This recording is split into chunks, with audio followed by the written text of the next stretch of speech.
साथियों, आज का वीडियो बहुत ही महत्वपूर्ण होने वाला है। आज बात करेंगे एससी एसटी के विरोध में कांग्रेस क्यों, उसके आरक्षण के विरोध में कांग्रेस क्यों, साइमन कमीशन का विरोध कांग्रेस ने क्यों किया, गोलमेज सम्मेलन में गांधी जी ने डॉक्टर अंबेडकर को बाहर कैसे किया, डॉक्टर अंबेडकर गोलमेज सम्मेलन में दोबारा कैसे पहुंचे, अच्युतानंद महाराज ने गोलमेज सम्मेलन में जाने के लिए डॉक्टर अंबेडकर की कैसे मदद की, कांग्रेस ने वह क्षेत्र जहां से डॉक्टर अंबेडकर संविधान सभा के लिए जीत कर आए थे, उस क्षेत्र को पाकिस्तान को क्यों दिया, पंडित जवाहरलाल नेहरू प्रधानमंत्री के रूप में जब मुख्यमंत्रियों को लेटर लिखा तो उन्होंने आरक्षण के विषय में क्या लिखा, ये भी बताएंगे। और सबसे बड़ी बात, संविधान के अनुच्छेद 340 में ओबीसी के आरक्षण का प्रावधान, जिसको पंडित नेहरू ने या कांग्रेस ने या तत्कालीन प्रधानमंत्री जवाहरलाल नेहरू ने लागू क्यों नहीं किया, इन सभी मुद्दों पर आज बात करेंगे। तो साथियों, डॉक्टर भीमराव अंबेडकर ने ब्रिटिश सरकार के सामने भारत के अस्पृश्यों की वास्तविक स्थिति का चित्रण किया। ये सुनकर महारानी विक्टोरिया अचंभित रह गई और उन्होंने डॉक्टर अंबेडकर से लिखित शिकायत मांगी। डॉक्टर अंबेडकर ने दलितों पर हो रहे अत्याचारों की लिखित शिकायत ब्रिटिश सरकार को जांच से उपलब्ध कराई। ब्रिटिश सरकार द्वारा डॉक्टर अंबेडकर द्वारा लिखित शिकायतों की जांच करने हेतु साइमन कमीशन भारत भेजा, जिसमें किसी भारतीय को सदस्य नहीं बनाया गया जिससे जांच प्रभावित न हो, क्योंकि ये जांच भारत के अस्पृश्यों, वर्तमान के अनुसूचित जाति अनुसूचित जनजाति की वास्तविक स्थिति का सही जानकारी करना और यदि उनके साथ अन्याय अत्याचार होता है तो उनके अधिकार देने का प्रावधान था। कांग्रेस दलितों को, आदिवासियों को कोई अधिकार देना नहीं चाहती थी, इसलिए कांग्रेस ने साइमन कमीशन का जबरदस्त विरोध किया। लेकिन डॉक्टर भीमराव अंबेडकर, सर छोटूराम और चौरसिया अच्युतानंद महाराज ने साइमन कमीशन का स्वागत किया और साक्ष्य भी उपलब्ध कराए। साइमन कमीशन की रिपोर्ट पर भारत के दलित और आदिवासियों को अधिकार देने हेतु इंग्लैंड में ही गोलमेज सम्मेलन आयोजित किया गया, जिसमें कांग्रेस की तरफ से गांधी जी और कांग्रेसी नेता उनके साथ गए, मुस्लिम लीग के नेता भी गोलमेज सम्मेलन में भाग लेने गए। अस्पृश्य समाज की तरफ से डॉक्टर भीमराव अंबेडकर और उनका एक साथी इंग्लैंड गया, गोलमेज सम्मेलन में भाग लिया। जब ब्रिटिश सरकार के सामने डॉक्टर अंबेडकर भारत के अछूतों का सचित चित्रण कर रहे थे कि जिस तालाब में कुत्ता बिल्ली जानवर पानी पी सकते हैं, लेकिन उस तालाब में भारत के अस्पृश्य पानी छू नहीं सकते, पी नहीं सकते, सार्वजनिक सड़कों पर, सार्वजनिक होटलों में, सार्वजनिक जगहों का उपयोग नहीं कर सकते, ये सब बातें सुनकर गांधी जी बहुत क्रोधित हुए और उन्होंने अपना आपा खो बैठे। उन्होंने हस्तक्षेप करते हुए ब्रिटिश सरकार से कहा कि डॉक्टर अंबेडकर जनता के चुने हुए प्रतिनिधि नहीं हैं, ये सरकार के द्वारा सिलेक्ट किए हुए प्रतिनिधि हैं, इसलिए अछूतों की समस्या डॉक्टर अंबेडकर नहीं रख सकते हैं, बल्कि अछूतों की समस्या कांग्रेस रखेगी और कांग्रेस का नेता मैं हूँ, मैं रखूँगा। अंग्रेज सरकार, कांग्रेसी गांधी जी की बात से सहमत हो गए और डॉक्टर अंबेडकर को अपनी बात रखने से रोक दिया गया। मतलब उनको गोलमेज सम्मेलन से एक तरह से बाहर का रास्ता दिखा दिया गया, क्योंकि अब वो गोलमेज सम्मेलन में अपनी बात, अछूतों की बात नहीं रख सकते थे। डॉक्टर अंबेडकर बड़ा चिंतित हुए कि ये गांधी जी तो अछूतों को कोई अधिकार ही नहीं मिलने देंगे। डॉक्टर अंबेडकर ने तत्काल ब्रिटिश सरकार से कुछ समय मांगा कि मुझे ये साबित करने के लिए समय दिया जाए कि अछूतों का लीडर मैं हूँ या गांधी जी। ब्रिटिश सरकार ने डॉक्टर अंबेडकर की इस मांग को, इस शर्त को स्वीकार किया और उन्हें समय दिया गया। समय मिलने के बाद तुरंत डॉक्टर अंबेडकर ने अच्युतानंद महाराज से संपर्क किया और उन्हें गांधी जी द्वारा रखी गई शर्तें और बातों से अवगत कराया। उन्होंने कहा, भारत के कोने कोने से हमारे पक्ष में, डॉक्टर अंबेडकर के पक्ष में लेटर और टेलीग्राम तत्काल भेजें, अन्यथा गोलमेज सम्मेलन में हम बात नहीं रख पाएंगे। अच्युतानंद महाराज उस समय के बहुत बड़ी हस्ती थे, बहुत बड़े नेता थे।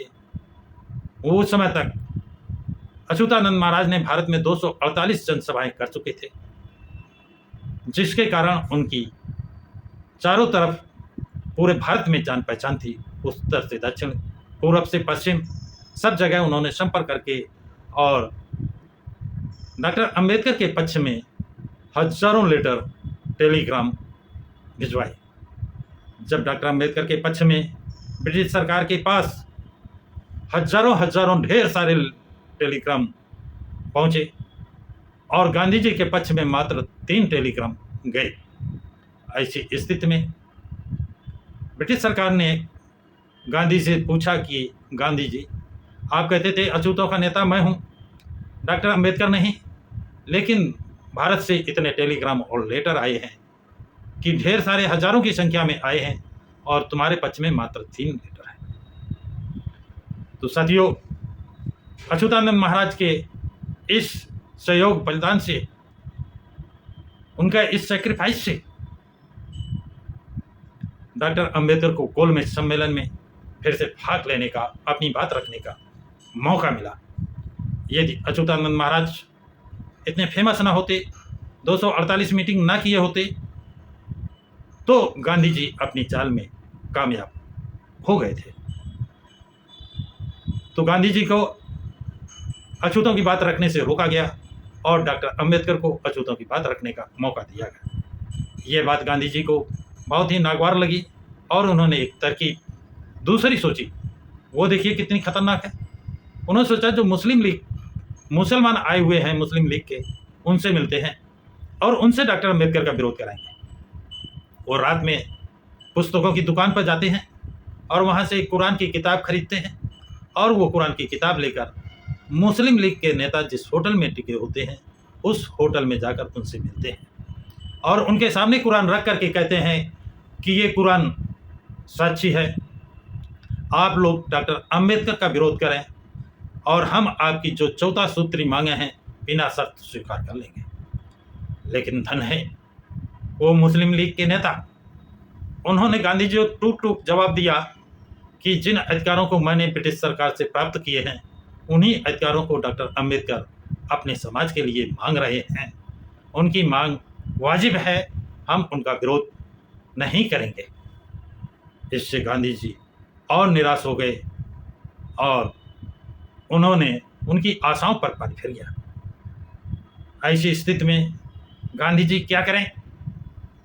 गांधी जी नाराज होकर गोलमेज सम्मेलन छोड़कर वापस भारत चले आए।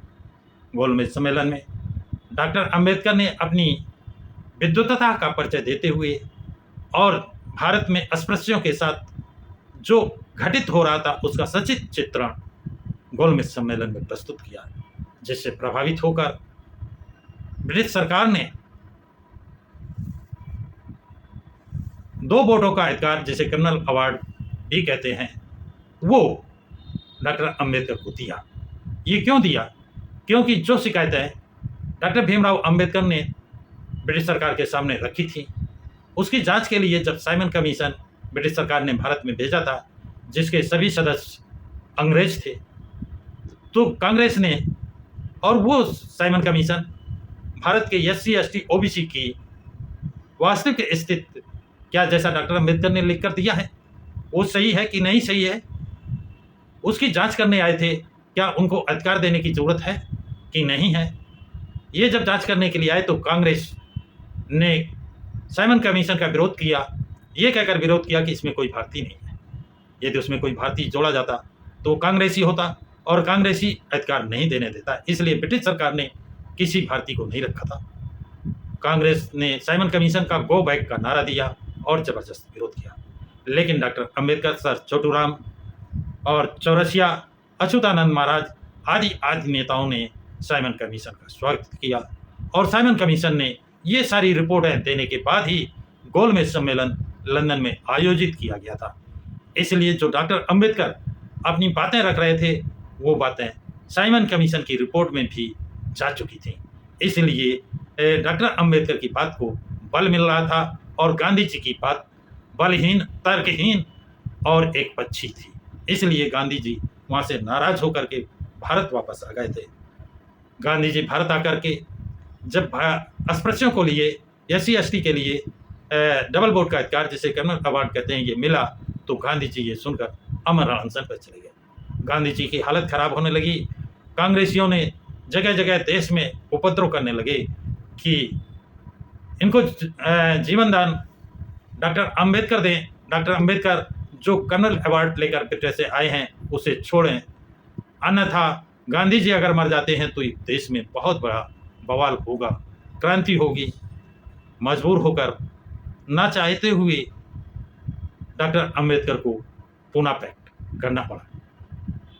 साथियों, यहाँ उल्लेखनीय है जो पूना पैक्ट हुआ, डॉक्टर अंबेडकर ने कर्नल अवार्ड जो इंग्लैंड से लेकर आए थे उसे छोड़ा।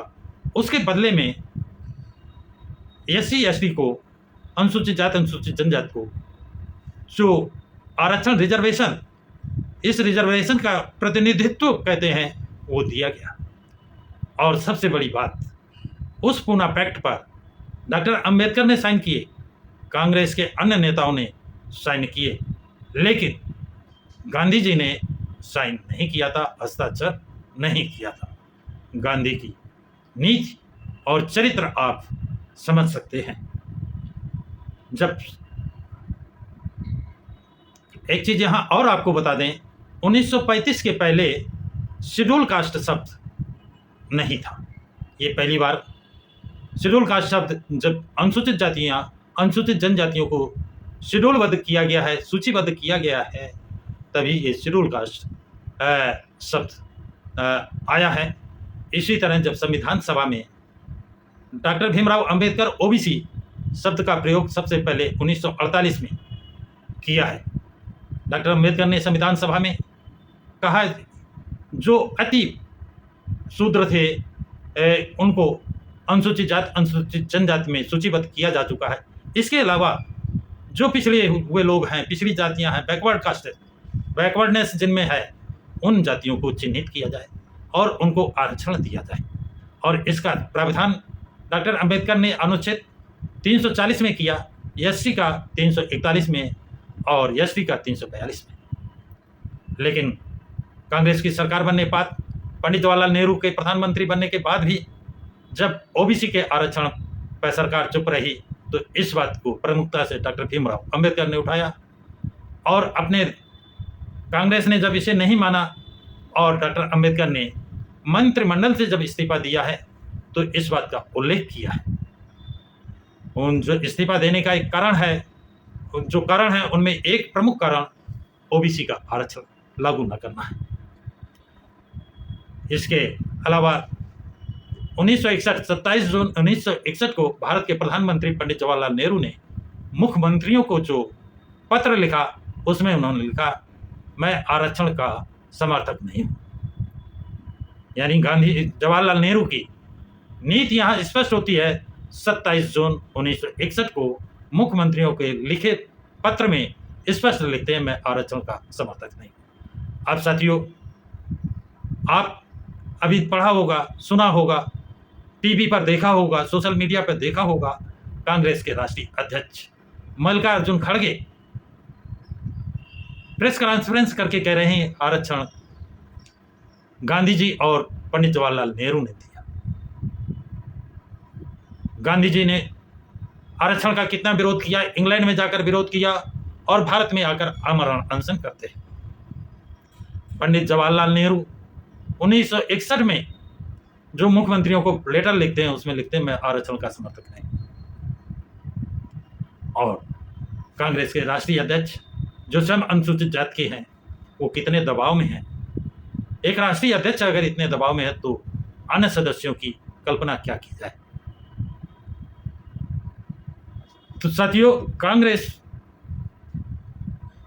अभी जो सुप्रीम कोर्ट का आदेश आया है, क्रीमी लेयर और एससी एसटी के आरक्षण का वर्गीकरण, इस पर कांग्रेस ने अपने पत्ते अब तक नहीं खोले हैं। राहुल गांधी, सोनिया गांधी इस पर कुछ नहीं बोल रही हैं। इसका मतलब है ये गांधी जी के पद चिन्हों पर और पंडित जवाहरलाल नेहरू के पद चिन्हों पर चल रही हैं, या वो अपना स्टैंड क्लियर करें कि वो एससी एसटी के आरक्षण के पक्ष में है, उनका क्रिमिनल लागू किया जाए, वर्गीकरण किया जाए या ना किया जाए, इस पर अपनी स्पष्ट राय व्यक्त करें। और इस पर 1 अगस्त से अब तक कांग्रेस ने अपनी कोई प्रतिक्रिया न देकर जो उनका जनाधार SC ST के लोग, OBC के लोग कांग्रेस की तरफ बढ़ रहे थे, हाथ बढ़ा रहे थे, वो अब सोचने के मजबूर हो गए हैं कि वो कांग्रेस के साथ रहें या उनसे दूरियां बनाएं। तो साथियों, ये जानकारी आप लोगों को कैसी लगी, कमेंट बॉक्स में कमेंट जरूर लिखें कि कांग्रेस का SC ST OBC के आरक्षण के लिए क्या नीति है, उसको इनके साथ आना चाहिए, नहीं आना चाहिए। अपनी अपनी ओपिनियन कमेंट बॉक्स में लिखें। इस वीडियो को लाइक और शेयर करें। प्रकाश हीरा चैनल को सब्सक्राइब करें। सभी साथियों को जय भीम, जय संविधान।